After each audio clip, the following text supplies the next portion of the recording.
Welcome, everybody, to the American Space Museum. I'm Mark Marquette, and I'm thrilled that you're with us to stay curious here on Wednesday, March 5th, 2025. And quite a busy Wednesday here at the American Space Museum, and for me personally. And thank you all for waiting a few minutes for us to come on live. And today's a day that I pulled a rabbit out of my hat. And we're going to talk about the shuttles of the month of March, one of my go-to subjects as Marty Winkle and I approach our 5th-year anniversary in a couple weeks of bringing you this impromptu and we hope informative program about America's space program. Marty, hello there. How are you? I'm doing good, Mark. How are you? Well, I'm running around with a chicken like with my head cut off, as they used to say back last century. Of course, we got a lot of stuff going on to finalize Shuttle Fest here in just 5 short weeks. And we are announcing a $20 astronaut autographs 2 sessions Friday at the museum and Saturday afternoon from like 4:30 to 6 at the hotel, the Hyatt Place Hotel. So getting a lot of details lined up, Marty, and we had a meeting with our staff today about an hour ago, and Marty came up with just that's why you have meetings, Marty. You come up with a solution to something that I've been wrangling about for a couple days here. So that's what our team does here, and this is going to be a tremendous event. And Eileen Collins, Don Thomas, Joe Tanner, and John Grunsfeld. And we're going to be talking a little bit about John Grunsfeld on one of the missions of the 10 launches of the Space Shuttle in the month of March here in just a minute. So stay tuned for that. And so I'm kind of a little haphazard because I went to a meeting, luncheon with NASA people, NASA legends, privileged to eat with Bob Seek.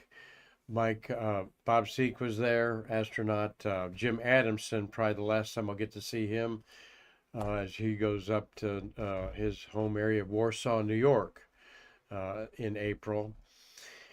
And Mr. Jay Honeycutt was there, along with Lisa Malone. Many of you know Lisa is the public affairs officer that succeeded Hugh Harris. So, uh, but I'm happy to be busy and happy to always stay curious with you out there. Hello, Dave Stange, and everyone. He says hello on our Stay Curious family here. Steve Jokums, thank you for your support. Mitch Rothman saying hello to everybody. Uh-oh. He's looking forward to a great show, Marty. Another great show. Don't tell him we might disappoint him, huh? I'll do my best. I'll do my best. All right. Tom Usiak is nice talking to Tommy. He's going to be here next Thursday, Marty, and we'll have him on the show a week from Friday, Tom Usiak, and hopefully with Jim Niehaus. Jim Niehaus is the godfather of the IMAX camera. So yes, stay curious, bringing you people that you don't even know existed, but you know what they did, and the IMAX camera. Jim Niehaus pioneered that and taught Grunsfeld and Joe Tanner there in the pictures how to use it. Happy Wednesday to Julie Clay. Thank you for joining our family. Dean Babcock says hello, everyone. I'll bet Connie McDaniel's watching with Anita Truex, our two outstanding people here. Anita's our great gift shop manager and office manager, and Connie, one of a kind volunteer with Marty here at the museum. We got too many one of a kinds. We got IT guy Bruce Jacobs and our collections curator slash manager Nick Enix, all doing a great job. So Dave Stange says he enjoys when I go freestyle. So, we'll do one day. I'll just say, hey, I had no time to do anything. Flip on the switch. Let's have some questions for me there. And we're going to have Nick Thomas on Monday. Take my name tag off here. I got a pretty Kennedy Space Center t-shirt on here. They need to pony up a little bit here. I'll be talking to them. So, Marty, I didn't rack up a slide. Forgive me. Freestyling. Happy birthday to Robert Kerbeam, born March 5th, 1962 in Baltimore, Maryland. As my notes say, he's 63 years old. He 37 days in space on 85, 98, and 116. And on 116, he did 4 EVAs, extravehicular activities, on that mission of his 7 total. One was an emergency one, and he's the only astronaut to do 4 EVAs on one mission. Okay, not counting anyone that did 4 EVAs on the International Space Station. So Kirby, they call him, obviously, Bob Kirby. Happy birthday to you, 63 years old, the pride of Baltimore, Maryland, as is that astronaut Tom Jones that we saw the other day out to Space Center, Marty. Just a little look at our website there, American Space Museum, sort of the navigate around there. You want to donate some money, right up there, kick that yellow button up there. If you're a space worker and want to be on the Hall of Honor, this is not the Space Walk of Fame that's depicted here, the shuttle area, but just to put your bio on space. That's the page for that, which is as many pictures as you want. That's a beautiful picture of the shuttle monuments. Those monuments, one of them has Marty's name on it as a proud worker. The shuttle monument, I said Marty. And then Marty's also on the Apollo monument area there. So that's what the black placards are, or they gave us $100. And the shuttle's all sold out, but we still have room for the Apollo area. Why it's sold out is we need, I think those pylons cost about $13,000.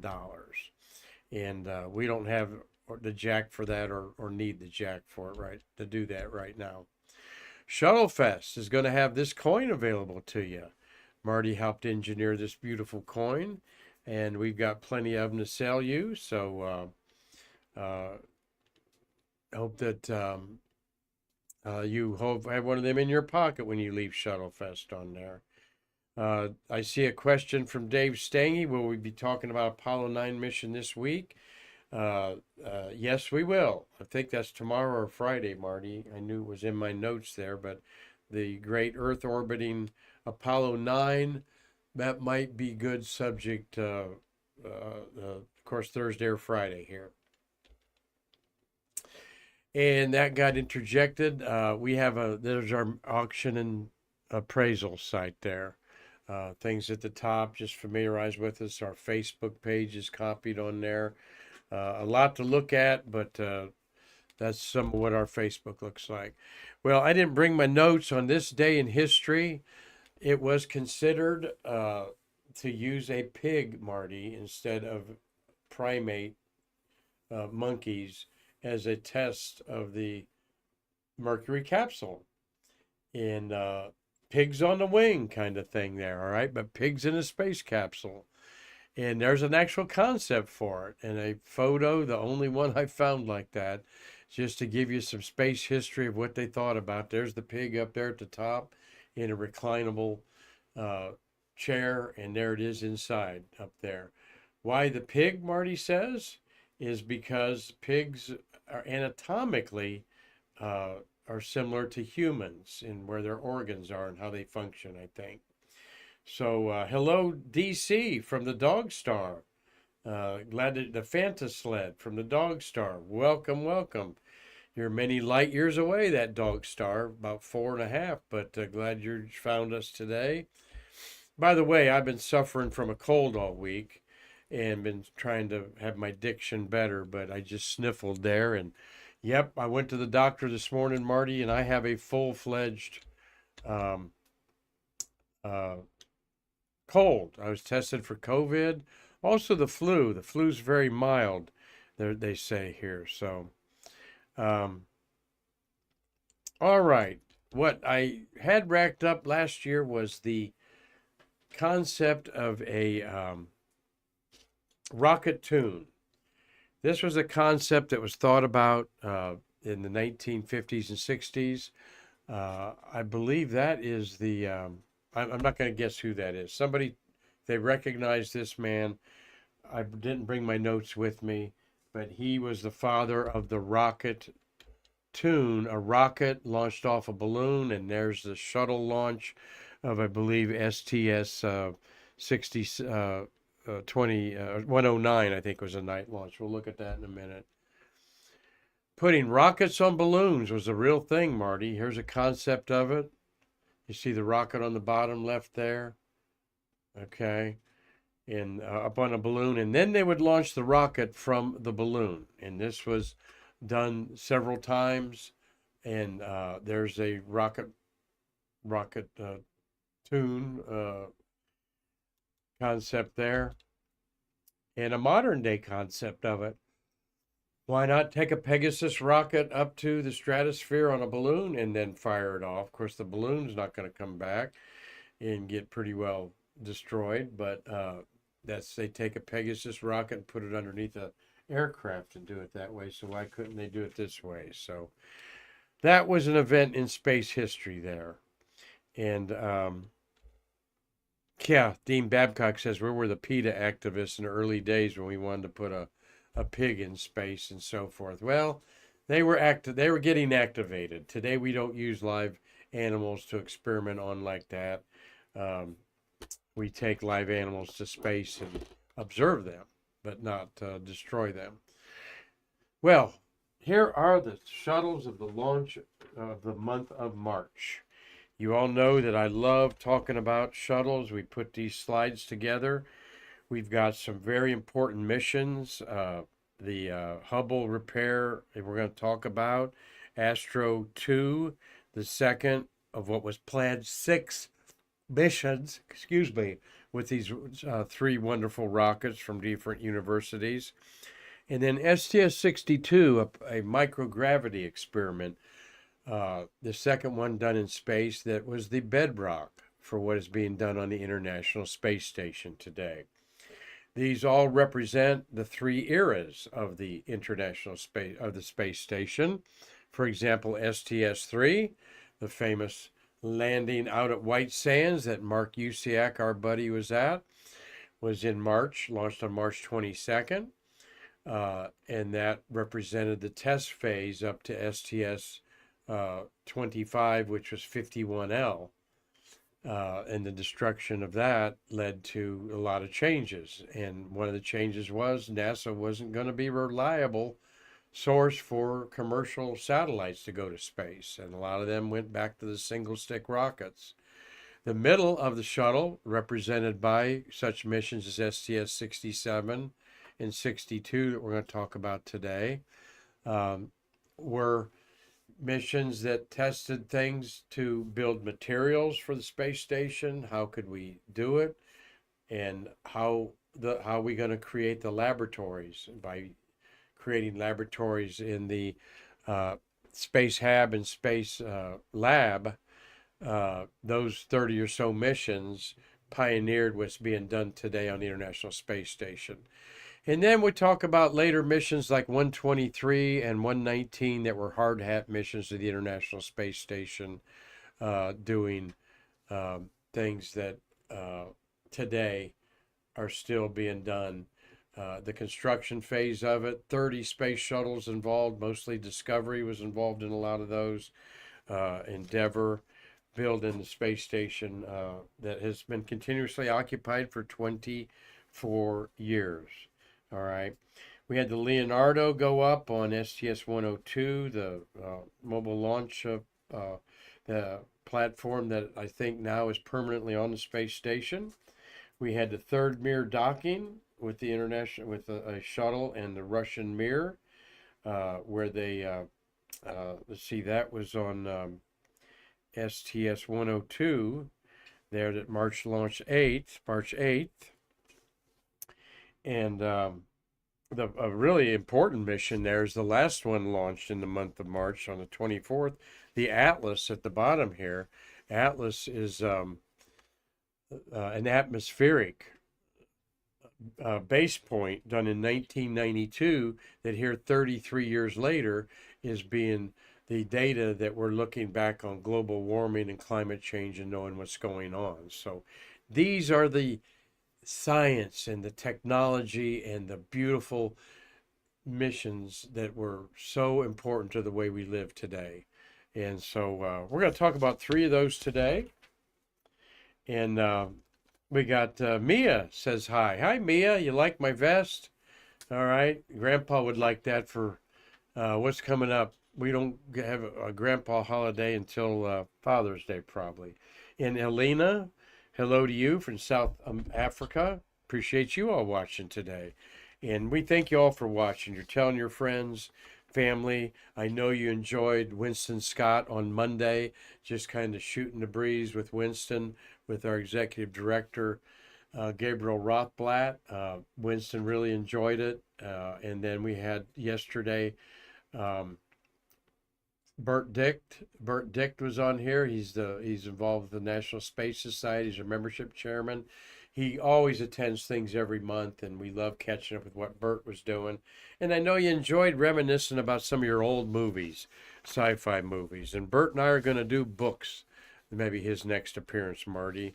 You're a big bookworm. You've read a lot more books than I have lately. So maybe you can join us in that. All right, let's look at a couple of the three shuttle missions launched. The first three in the month of March. March 1st, 2nd, and 4th. Right now in space history, three shuttles orbiting the Earth in the month of March. The whole total was 59 humans orbited. 8 of them were women launched in the month of March. And the first mission we're going to talk about is STS 109. Hubble surface mission.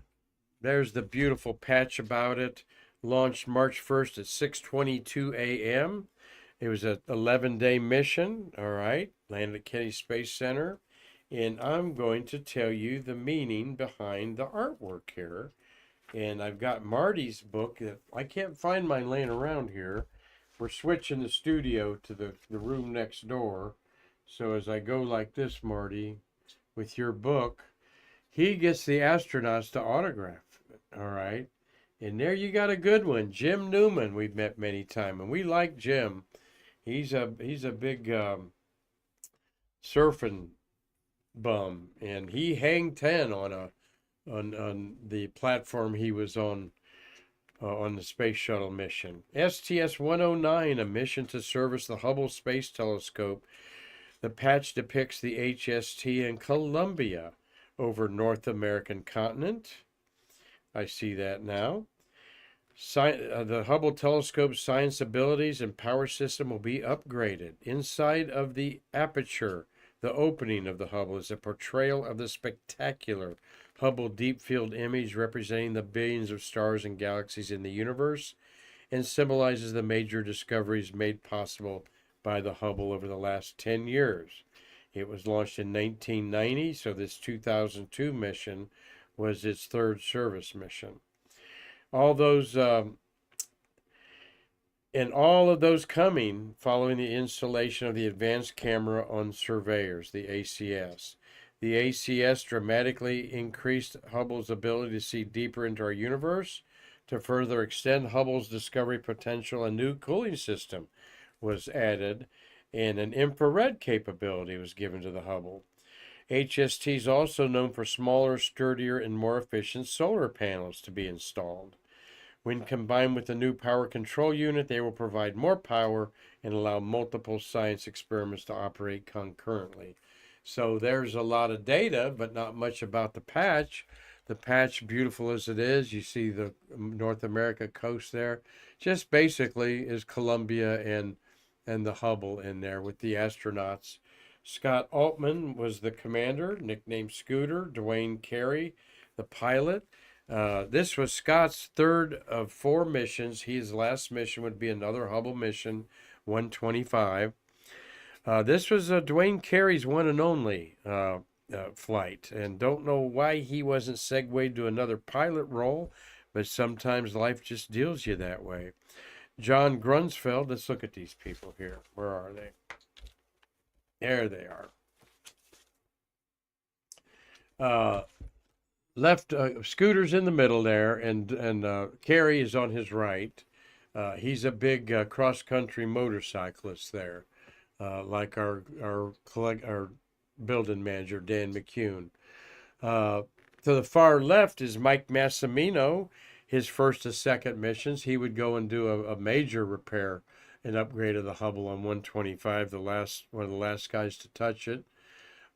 Between him and Dwayne is Richard Linneman. This was his third of four missions. Okay. On the other side, Nancy Curry. She's a little bit shorter than the rest of them there. She's a Wendy Lawrence size there. This was her fourth missions, bless her heart. Boy, I'd love to meet her. 4 times in space for her. Then you got John Grunsfeld, all right? And John Grunsfeld, you're going to meet him at Shuttle Fest. This was his fourth of fifth missions, his second time to see the Hubble telescope and work on it. And that's Newman, Jim Newman on the other side there, the other Hubble spacewalker there. So a great crew there. Of course, this picture, they didn't have a gigantic picture of the Sombrero Galaxy there for them to photograph. No, they put them in front of a green screen in Houston and said, okay, everybody smile, and the Photoshop's going to do the rest of it and put you up in space. So there's a lot of, I've asked some of the astronauts about their backdrops, Marty, if they were Photoshop. And one of them's STS-49, because Bruce Melnick thinks that's the best picture ever.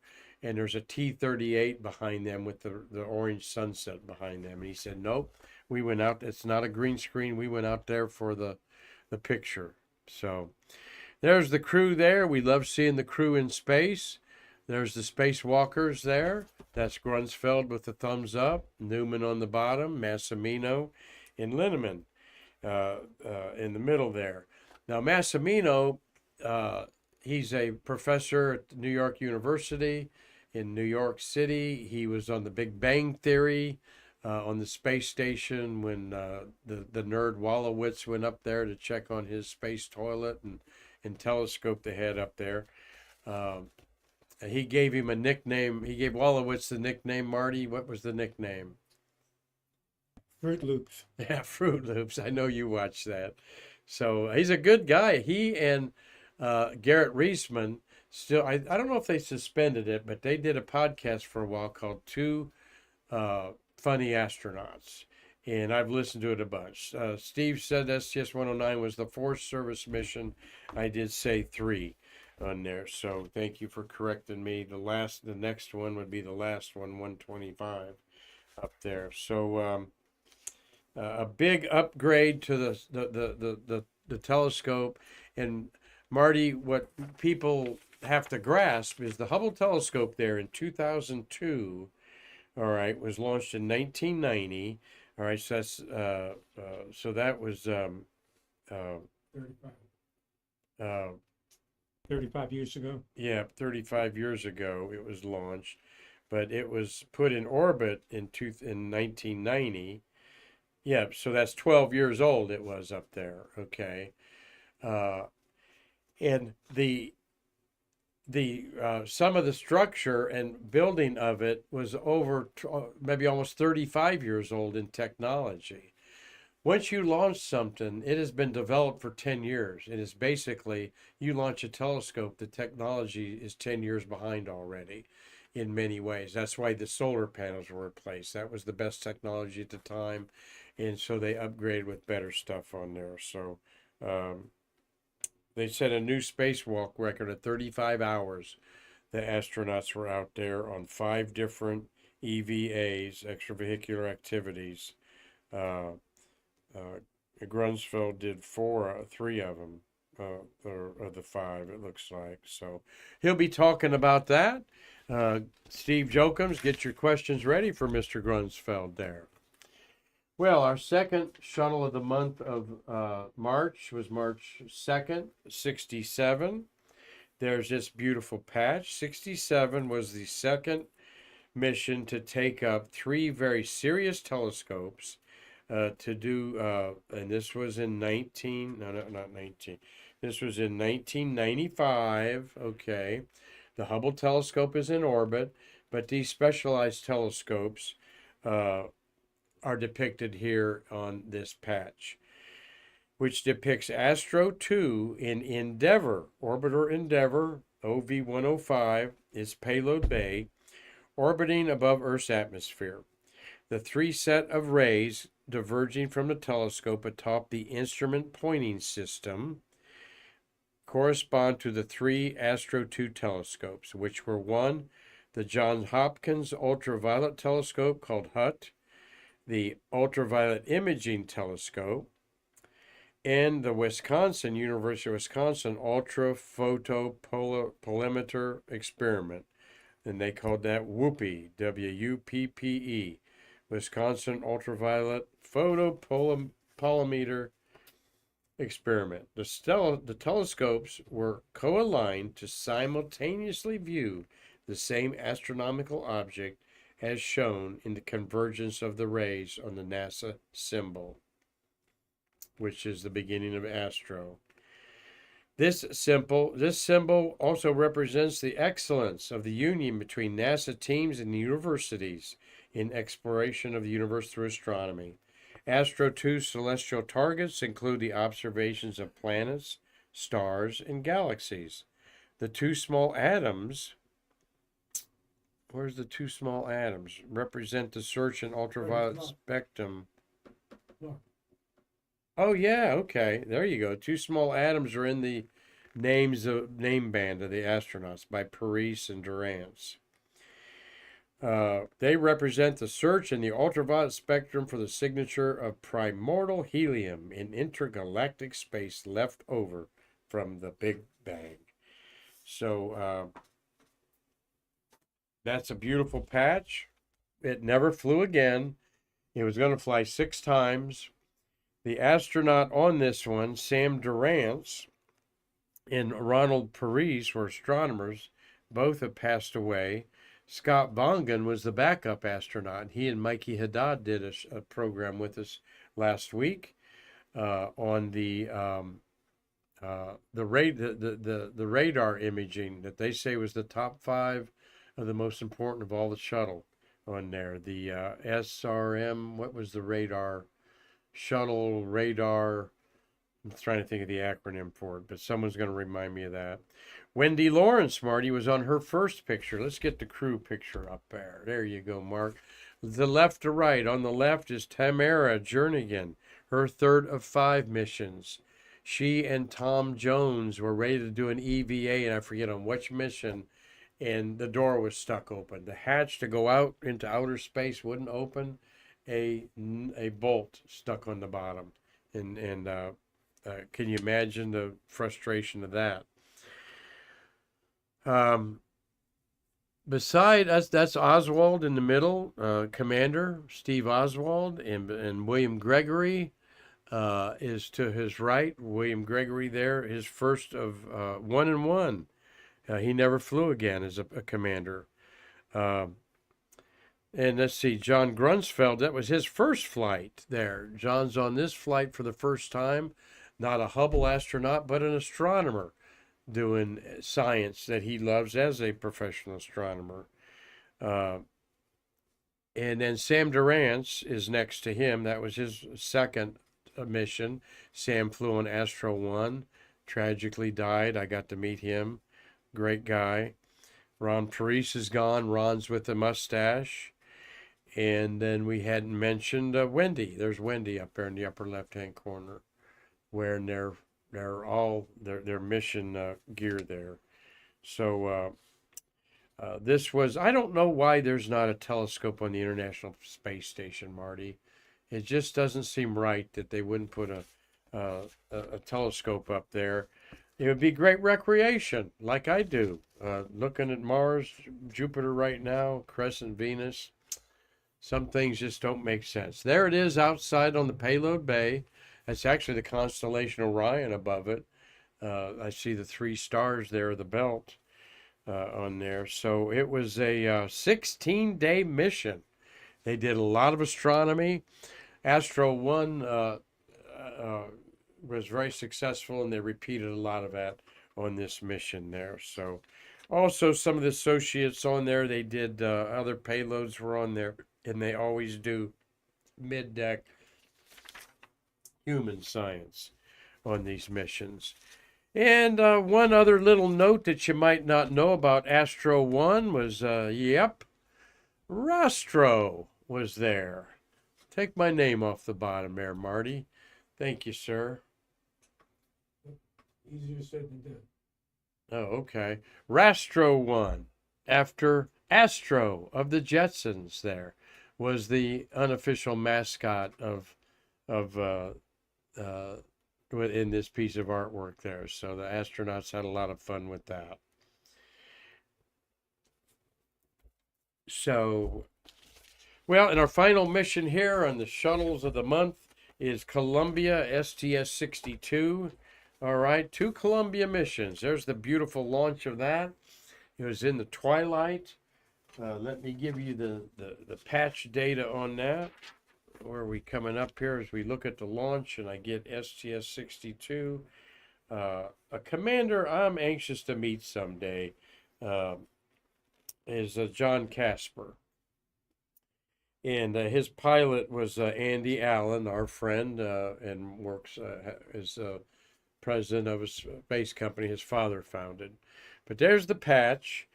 Space Shuttle Columbia, the world's first reusable spacecraft on its 16th flight, is depicted in its interface attitude as it prepares to return to the home planet Earth.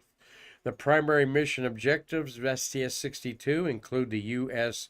microgravity, United States microgravity payload, USMP-2, and the Office of Aeronautics and Space Technology payloads, called OST. These payloads represent a multifaceted array of space science and engineering experiments, all being done now on the International Space Station that this mission helped pioneer. The varied hues of the rainbow on the horizon connote the varied but complementary nature of all payloads united on this mission. The upward pointing vector shape of the patch is a symbolic image of America's reach for excellence in its unswerving pursuit to explore the frontiers of space. The brilliant sunrise just beyond Columbia suggests the promise that research in space holds for the hopes and dreams of future generations.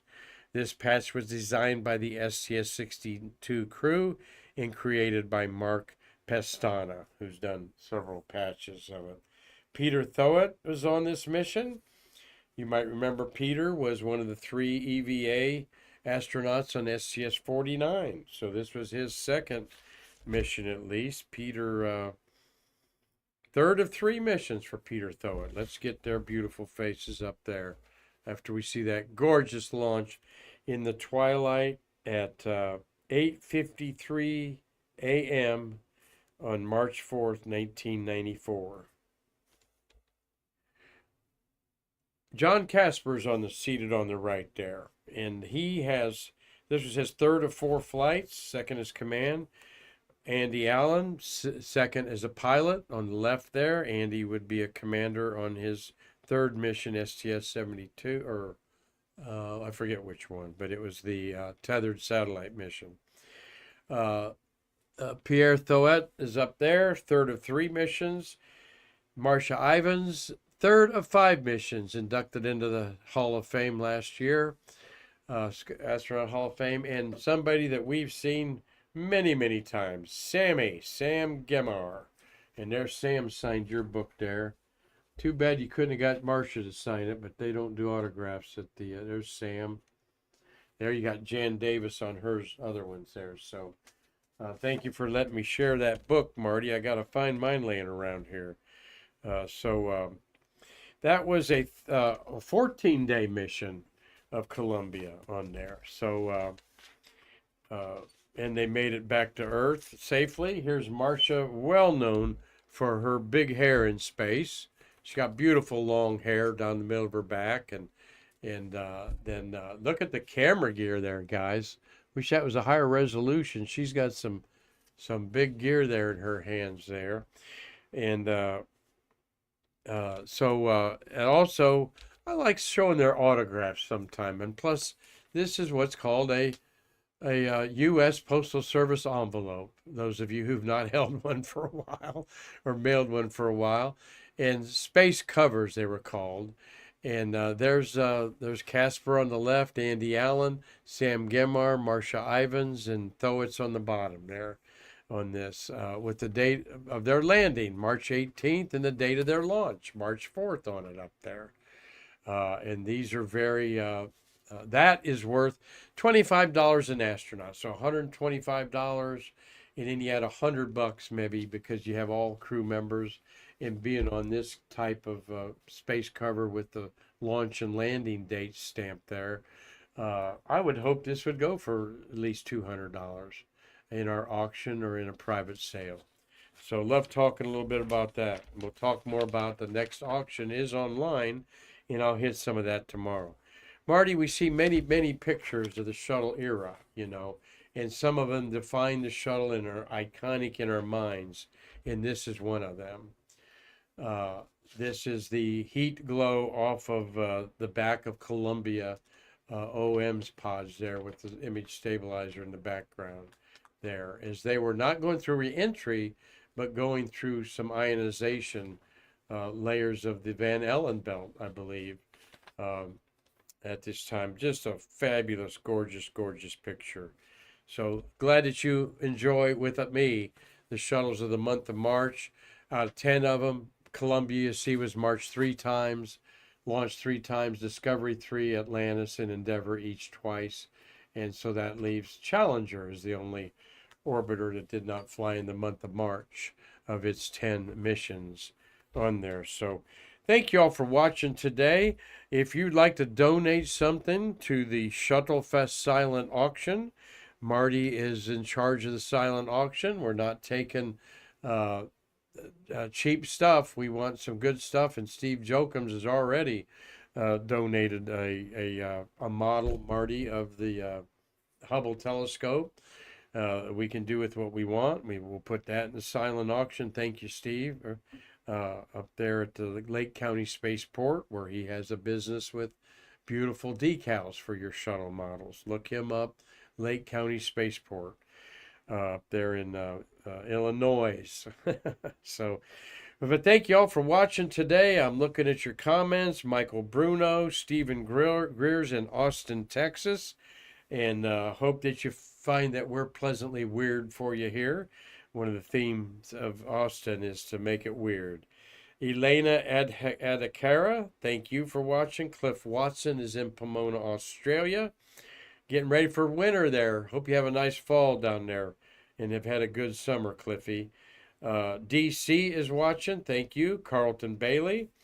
Dean Babcock, Julie Clay, Tom Musiak, Mitch Rothman, Steve J., Dave Stange, and Doug Forrest with 2 R's, always faithfully spending an hour or more of their day staying curious with me and Marty Winkle. And we try to do our best to make each show a little bit fun as well as informative. Marty, you got something to say on our UCX family microphone? Yeah, Mark, I don't think you mentioned that. If anybody's going to donate anything, like Steve Holcomb is, I'd like to get a picture of that and the estimated value, so we know how to start the bidding. And also, we want to advertise ahead of time, so I like the picture. Okay. All right. You're saying they can donate something and have them ship it to them instead of No. shipping it to us for us to take a picture? No, all I'm asking for is a picture of it. They can email us a picture. Okay. Yeah, they can bring it with them when they come to Shuttle Fest. Oh, they can bring it with them when they come to Shuttle Fest. Yeah, there you go. Yeah, there you go. Like Steve has done some stuff. So, all right, thank you. Well, we love you all. This is great feeling here. Thank you, Julie. I'll take my medicine and try to kick this cold. Interestingly, I did have a test at the doctor today because I had a doctor's appointment. And there's a flu going around that you don't vomit or have diarrhea. And they thought I might have that, but no, just an old man with a cold here. So, and thank you for your kind comment, Dean. We want to bring some information to you that no one else is doing on the website, on YouTube, anywhere out there. And we've always have been about the space shuttle era And why not? These are the friends we're making. These are the friends we bring to you on a weekly basis. So thank you all for that. So I'm not going to try to pretend I'm going to know what I'm going to do tomorrow. I'll look up in my vast history of things that we've done in the past and figure out some fun. I do know one thing we're going to talk about tomorrow. Yeah. 12:15 tomorrow. Intuitive Machines is landing on the moon on the in 12:15 in the afternoon, I believe. So I'm going to be glued to that. And we have our friend Chris Stott has a hard drive server on the moon that he successfully did with Intuitive One machines to store your information, send it to the moon, and keep your family pictures up there. That you're not hearing about that. Don't know what's going on with the blue ghost that's on Mercurium on the moon right now, drilling in maybe 9 feet deep, doing some experiments on the moon. So we'll catch up with some current events the best that we can tomorrow to help you stay curious. So, and NJ Pepper in the house. Well, NJ Prepper, thank you, buddy. Woman or man, NJ, we're glad that you found us here on Stay Curious. So thank you, everybody. We hope that you have a beautiful Wednesday here, as March is a happy time of month for a lot of people because it's getting warmer up north. You'll have some setbacks, but there's always that optimism that the flowers are soon going to be blooming in your neck of the woods. So until tomorrow, I'm Mark Marquette, thanking you all for watching and being a part of our family here at the American Space Museum. I'll see you Thursday to bridge the space between us.